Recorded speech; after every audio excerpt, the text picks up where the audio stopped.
எந்தன் கடிகாரம் எந்தன் பேச்சு கேட்கவில்லை.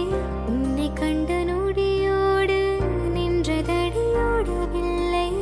இதுவரை யாரிடமும் என் மனது சாயவில்லை.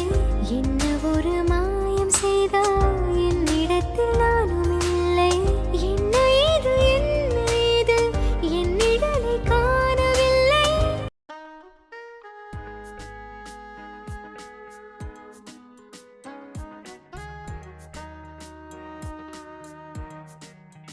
ஹாய் ஃப்ரெண்ட்ஸ், எல்லோருக்கும் வணக்கம். Welcome back to Anitha life style.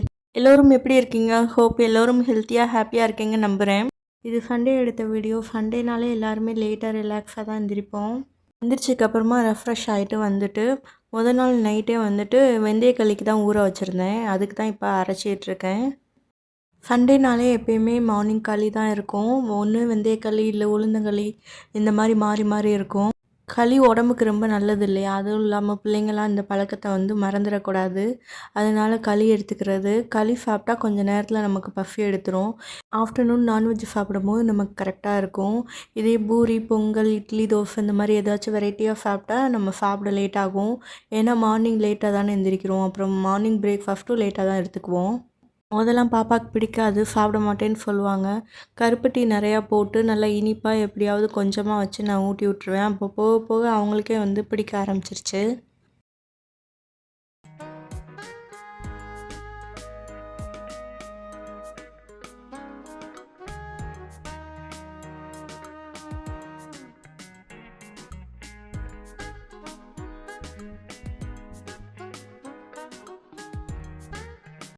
நான் வந்து களிக்கு வந்து அரிசியோட அளவு கம்மியாக எடுத்துகிட்டு வெந்தயத்தோட அளவு வந்து கொஞ்சம் அதிகமாக எடுத்துக்குவேன். லேசாக கசப்பாக தான் இருக்கும், ஆனால் வந்து வெந்தயம் வந்து உடம்புக்கு ரொம்ப நல்லதுனால அதை அதிகமாக எடுத்துக்கிறது. அளவு கம்மியாக போடுறதுனால நான் களியை வந்து மிக்சிலேயே அரைச்சிருவேன். ஃபஸ்ட்டு வெந்தயத்தை நல்லா அரைச்சி அது பொங்கி வந்ததுக்கப்புறமா ரைஸும் உளுந்தும் சேர்த்து அரைப்பேன். களி ஒரு 10 to 15 மினிட்ஸ்லேயே வெந்து ரெடி ஆயிரும்.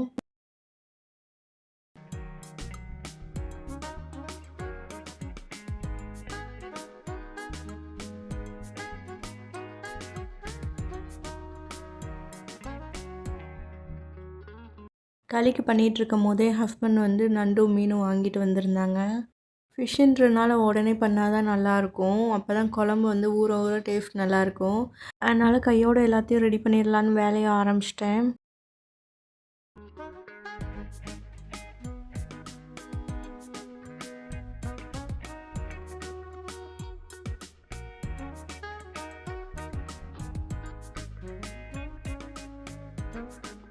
களியும் ரெடி ஆயிடுச்சு. ஹஸ்பண்டுக்கும் பாப்பாவுக்கும் களியை வச்சு கொடுத்துட்டேன். எனக்கு பசிக்கவும் இல்லை, வேலையை முடித்தா தான் ரிலாக்ஸாக இருக்கும். அதனால் அப்படியே கையோட வேலை ஆரம்பிச்சிட்டேன். சின்ன வெங்காயம் பூண்டு மட்டும் உரிச்சிருந்தா வேலை ஈஸியாக சீக்கிரம் முடிஞ்சிடும். நம்ம இந்த பக்கம் குழம்புக்கு எல்லாமே சின்ன வெங்காயம் தான் யூஸ் பண்ணுவோம். நான்வெஜ் குழம்புக்கு சின்ன வெங்காயம், பூண்டு, தக்காளி இதுதான் மெயின். மற்றபடி நான்வெஜ்ஜை வாஷ் பண்ணிவிட்டு அப்படியே நம்ம சேர்த்துக்கலாம். இன்றைக்கி பார்த்திங்கன்னா கேரளா ஃபிஷ் கறியும் நண்டு கிரேவி, அதோட ஃபிஷ் ஃப்ரை தான் பண்ண போகிறேன். வெங்காயம் எல்லாத்தையும் கட் பண்ணியாச்சு. கேரளா ஃபிஷ் கறிக்கு மெயினாக தேங்காய் பால் தான் வேணும்.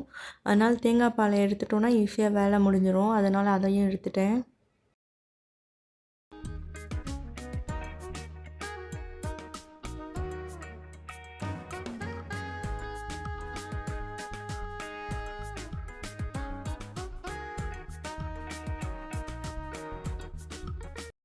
எனக்கு பார்த்திங்கன்னா நம்ம ஊர் மீன் குழம்பு தான் ரொம்ப பிடிக்கும். அதுவும் ஊற ஊற இன்னும் அடுத்தடுத்த நாள் வச்சு சாப்பிடும்போது ரொம்பவே நல்லாயிருக்கும். பிள்ளைங்களுக்கு சேராது இந்த கேரளா ஃபிஷ் கறி பண்ண ஆரம்பிச்சது. ஆனால் இதோட டேஸ்ட்டும் சூப்பராக இருக்கும். சாப்பிட்டு சாப்பிட்டு இதுவும் நல்லா பழகிடுச்சு. அதோடு இது வயிற்றுக்கு ரொம்ப இதமாக இருக்கும், நல்லாயிருக்கும். காரம்லாம் எதுவுமே இருக்காது. அப்படியே பக்கத்தில் நண்டு கிரேவியும் ரெடி பண்ணிகிட்ருக்கேன். நண்டெல்லாம் வாஷ் பண்ணிட்டு வந்துட்டேன். வெங்காயம் எல்லாம் கட் பண்ணி வச்சாச்சுல, அதனால் நண்டு கிரேவியும் கையோடு அப்படியே தாளிச்சு விட்டோம்னா 2 வேலையும் ஈஸியாக முடிஞ்சிடும்.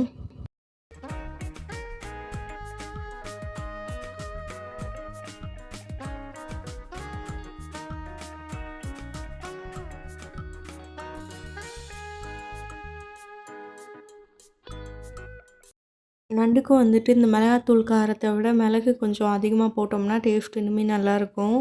அதுவும் இல்லாமல் நமக்கு கோல்டு இந்த மாதிரிலாம் இருந்துச்சுன்னா நண்டு சாப்பிடும்போது அதெல்லாம் வந்துட்டு இருக்காது, நல்லா க்யூர் ஆயிரும். நண்டோட கிரேவி சாப்பிடவே உங்களுக்கு உடனே ரிலீஃப் ஆன மாதிரி இருக்கும். இங்கிட்டு கேரளா ஃபிஷ் கறிக்கு தேங்காய் பால் சேர்த்தாச்சு. ஃபிஷ்ஷும் சேர்த்தோம்னா ஒரு 5 மினிட்ஸில் ஆஃப் பண்ணிடலாம், வேலை முடிஞ்சிடும்.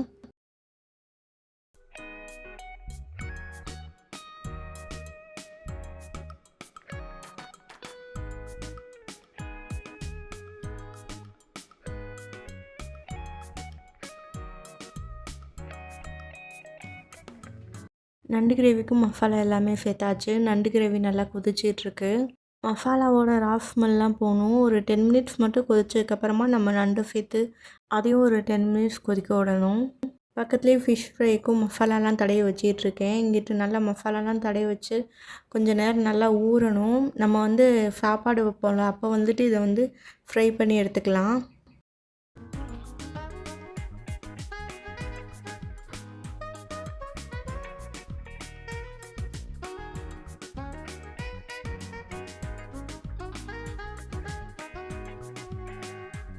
மசாலாலாம் நல்லா கொதிச்சிருச்சு. இப்போ குழம்புல நண்டையும் சேர்த்தாச்சு.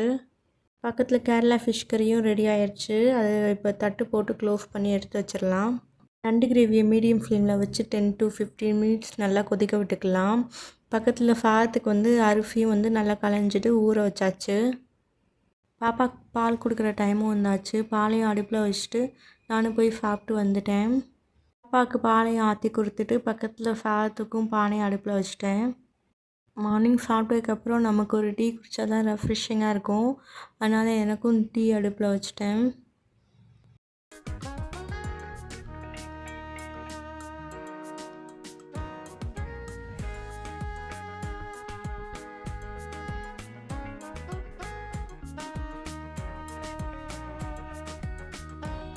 சாதத்தையும் வடிச்சிட்டு ஃபிஷ்ஷை பொரிக்க ஆரம்பித்தாச்சு. அப்போ தான் ஃபுட்டாக சாப்பிட கரெக்டாக இருக்கும். எல்லோரும் மார்னிங் களி தானே எடுத்துக்கிட்டோம், அதனால் எல்லாருக்குமே சீக்கிரம் பசி வந்துடும். அதுவும் இல்லாமல் வேலையை முடிச்சிட்டாச்சுன்னா ஃப்ரீயாக ரிலாக்ஸாக இருக்கலாம். ஃபிஷ்ஷை பொரிச்சுக்கிட்டே பக்கத்தில் பாத்திரத்தையும் வாஷ் பண்ணி வேலையை முடிச்சிட்டேன்.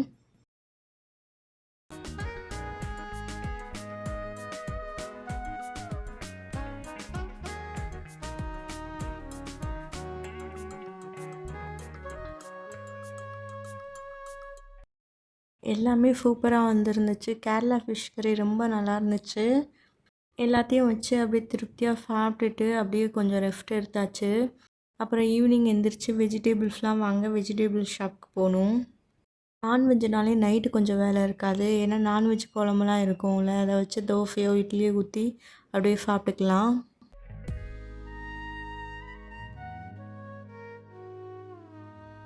இது வரைக்கும் வீடியோ பார்த்த எல்லாருக்கும் நன்றி. Keep supporting me and thanks for வாட்சிங்.